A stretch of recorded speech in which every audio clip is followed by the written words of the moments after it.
Cambridge English Language Institute. This is Ansar Ahmad and today's video I am going to talk about food poisoning. तो चलो start करते हैं कि food poisoning क्या है। इसके लिए जो मेडिकल टर्म है इसका नाम है गैस्ट्रोएंटेरोइटिस। इससे मुराद क्या है? गैस्ट्रोएंटेरोइटिस, ये इसके लिए मेडिकल टर्म है। अब ये कौन सा कंडीशन है? ये हमारे पास होता है इंटेस्टाइनल कंडीशन है। इंटेस्टाइनल कंडीशन है, condition that is characterized by sudden illness, अचानक बीमार होना, sudden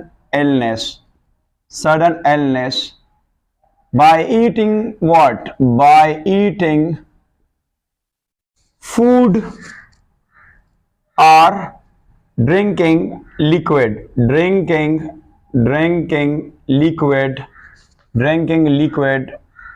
liquid contaminated, that is called contaminated by toxin or we call it here, that is called infectious organisms। अगर हम यहाँ पे देख लेते हैं इससे डेफिनेशन क्या है, इन्फेक्शियस। अब फूड पॉइजनिंग क्या होता है?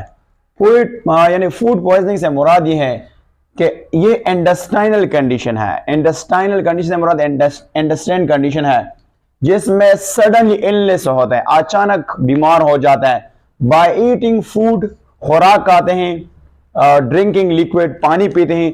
वो पानी जो गंदा है, वो फूड जो गंदा है, किसने गंदा किया है? वो टॉक्सिन बेसिकली क्या होता है जिसको पॉइजन कहते हैं।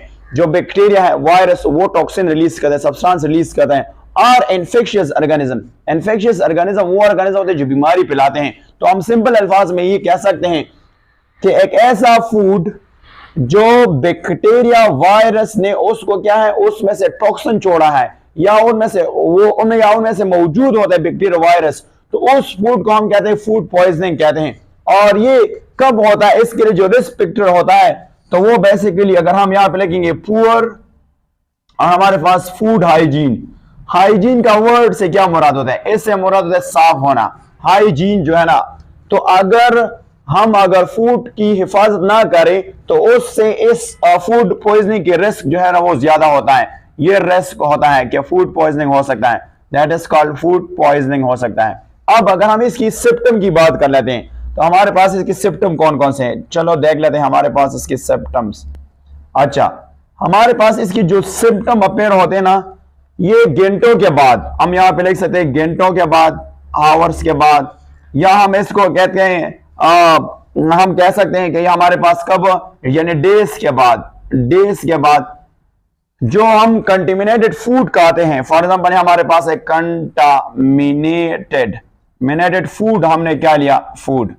तो इसके चंद घंटों के बाद या चंद डेज के बाद हमें सिम्टम जो है ना वो जाहिर होते हैं। और इसके जो सिम्टम होते हैं, ज्यादातर जो सिम्टम होते हैं वो कंफर्म होते हैं गैस्ट्रोइंटेस्टाइनल ट्रैक्ट तक, वो लिमिटेड होता है गैस्ट्रोइंटेस्टाइनल ट्रैक्ट तक लिमिटेड होता है, ट्रैक। और इससे मुराद वो ट्रैक होता है जो माउथ से लेकर एनस तक जो है ना, वो माउथ से लेकर एनस तक जो है उसको हम गैस्ट्रोइंटेस्टाइनल ट्रैक कहते हैं। बट कुछ फूड पॉइजनिंग ऐसी भी होते हैं कि उसका जो है ना यानी वाइड स्प्रेड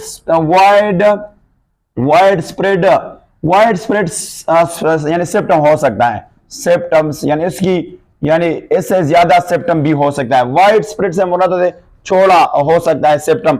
और हमारे जो बुक में गिवन है कुछ बैक्टीरिया है जिसका नाम दिया है क्लास्ट्रीडियम हमारे पास एक बैक्टीरिया का नाम है। और इसके साथ दूसरा हमारे पास एक और बैक्टीरिया है जिसको हम कहते हैं बोटोलिनियम बैक्टीरियम, जिसको हम कहते हैं बैक्टीरियम है। ये हमारे बुक में कैसा है? ये काज करता है मसल वीकनेस। ये कौन सा चीज काज करता है? मसल वीकनेस कॉज करता है। और इसके साथ एक और बैक्टीरिया है जिसको हम कहते हैं, हमारे पास है लेस्टिरोसिस क्या काज करता है? हाँ, इसके साथ मसल वीकनेस के साथ एक और वर्ड भी है, पैरालाइसिस। पैरालाइसिस किसको कहते हैं? पैरालाइसिस से मुराद होता है ये पालेज भी कॉज करता है। और अगर हम यहां से देखें हमारे पास लिस्टीरियोसिस होता है, ये फ्लू लाइक सिम्टम कॉज करता है, जो जुकाम लाइक, जिसको हम कहते हैं फ्लू लाइक सिम्टम कॉज करता है, लाइक सिम्टम कॉज करता है, सिम्टम्स कॉज करता है। और फ्लू लाइक से मुराद होता है जो हमारा जुकाम की जो सिम्टम होते हैं ये बैक्टीरिया जो है ना वो कॉज करता है। इसके ये फाइनली रिलेट करता है एक डिसऑर्डर है जिसका नाम है मेनिंजाइटिस, जिसको हम कहते हैं मेनिंजाइटिस। अब मेनिंजाइटिस से क्या मुराद होता है, मेनिंजिस से लिया है। अब मेनिंजिस क्या होता है, अब इसको मैं कहते हैं मेनिंजिस, यहां पे हम कहते हैं मेनिंजिस। मेनिंजिस क्या होता है, protective layer of brain and spinal cord, और सिंपली हम कहते हैं ब्रेन एंड स्पाइनल कॉर्ड। ये तीन लेयर होती हैं, जो ड्यूरा है, आर्क और कैनाइड मेटर होते हैं वो। अब इसमें हमारा लेक्चर रिकॉर्ड है, अगर आप इसमें डिटेल से देखना चाहे तो आप सेकेंडरी की प्लेलिस्ट में जाओ, से चेक करो। यहां पे क्या होता है, जब भी TIS का वर्ड आता है इससे मुराद है इन्फ्लेमेशन, इससे मुराद क्या होता है, इन्फ्लेमेशन होता है। यहां से अगर मैं बताता हूं तो हम कह सकते हैं inflammation of meninges is known as meningitis. और मेनिंजेस क्या होता है, the protective covering of spinal cord and brain is known as meninges, उसको मेनिंजेस कहते हैं। अब हम काजेस को देखते हैं, बस काजेस है, काजेस तो मोस्ट केसेस में जो रिजल्ट होता है वो होता है कंटेमिनेटेड वाटर से, वाटर हम यहां कह सकते हैं, और हम यहां पे कहते हैं फूड जो होता है ये जो है ना वो क्या करता है, मोस्ट केसेस जो है कंटेमिनेटेड वाटर और फूड से आता है। ये इसकी मेजर जो कॉज है वो बेसिकली हमारे पास है बैक्टीरिया है, हमारे पास बैक्टीरिया की वजह से फूड जो है वो गंदा हो सकता है, वाटर गंदा हो सकते हैं, वायरस हो सकता है। वायरस के अलावा जो लिस्ट कॉमनली है वो है प्रोटोजोन जो है ना हमारे पास है, पैरासाइट्स यानी पैरासाइट्स, ये तीन इसकी मेजर कॉज है पैरासाइट। बस सबसे जो ज्यादा कॉज है वो है बैक्टीरिया, फूड को गंदा करता है, वाटर ने सेम है, एंड वायरस एज वेल। अब यहाँ पे एक पॉइंट और लिखा है, जो अनहेल्दी हाइजीन फूड होते हैं, जो गंदा फूड होते हैं, फॉर एग्जाम्पल यहाँ पे आपने गंदा फूड रखा है तो इनमें आपको पता है माइक्रोब्स जो होते हैं, जो माइक्रो ऑर्गेनिज्म होते हैं, माइक्रोब्स ये क्या करता है, मल्टीप्लाई करते हैं, इनमें से बच्चे पैदा करते हैं, मल्टीप्लाई करते हैं, अपने बच्चे जो है पैदा करते हैं। But in case of bacteria, अगर इन केस ऑफ बैक्टीरिया हम लेंगे, बैक्टीरिया जो है वो फूड पॉइजनिंग करता है। तो ये फूड पॉइजनिंग किस तरह करता है, यहां पे मैं बताता हूं कि फॉर एग्जाम्पल यहां पे एक फूड पड़ा है, तो ये अगर खुद इनमें से बैक्टीरिया ना भी है तो ये क्या करता है, यहां पे टॉक्सिन रिलीज करता है, टॉक्सिन, और इस टॉक्सिन से ये फूड को क्या करता है, गंदा करता है। इसके साथ साथ अगर हम देख लेंगे तो हमारे पास जो इन्फेक्शियस ऑर्गेनिज्म होते हैं और वो जब हम फूड खाते हैं और ये मौजूद है तो ये हमारे डाइजेस्टिव सिस्टम में आ जाते हैं, मल्टीप्लाई होते हैं। बट अगर हम देखें हमारे पास अगर फूड पॉइजनिंग है, फूड पॉइजनिंग जिसको हम कहते हैं फूड पॉइजनिंग, और ये फूड पॉइजनिंग किससे है, बैक्टीरिया से है, बैक्टीरिया से अगर ये फूड पॉइजनिंग हुआ है तो ये जो है ना फूड में ये प्रोड्यूस होता है बिफोर ईटन, अगर ये उस फूड में पहले से मौजूद होता है जब हम उस फूड को खा लेते हैं। अब मोस्ट टाइप ऑफ फूड से जो हमारे पास सिम्टम है वो कौन कौन से यहाँ पे आपके बुक में गिवन है, एक है वॉमिटिंग आ सकता है, वॉमिटिंग आपके साथ आ सकता है, डायरिया है, हमारे पास क्या है, डायरिया है, और आपको पता है डायरिया जो है ना ये जिसको हीजा वगैरह बोलते हैं, और इसके अलावा एब्डोमिनल पेन, एब्डोमिनल पेन हो सकता है, दैट इज कॉल्ड पेन, ये एब्डोमिनल पेन हो सकता है। इसके साथ साथ इसकी जो सिविरिटी होता है, ये जो फूड पॉइजनिंग की सिविरिटी होता है, और इसके साथ साथ जो स्पीड होता है, जो ये जिस वक्त डेवलप होता है, तो ये डिपेंड करता है कि फूड पॉइजनिंग कौन से फैक्टर की वजह से, बैक्टीरिया की वजह से, वायरस की वजह से हुआ है, मुख्तलिफ फैक्टर आप उसमें देखते हैं। अब यहाँ पे जो मेजर फूड पॉइजनिंग एजेंट्स है वो देख लेते हैं। हमारे पास है मेजर फूड पॉइजनिंग एजेंट होते हैं, पॉइजनिंग एजेंट कौन से हैं, एजेंट्स वो यहां पे देख लेते हैं। तो हमारे पास 4 बैक्टीरिया का नाम गिवन है, एक एक को देख लेते हैं। हमारे पास फर्स्ट वन बैक्टीरिया का नाम है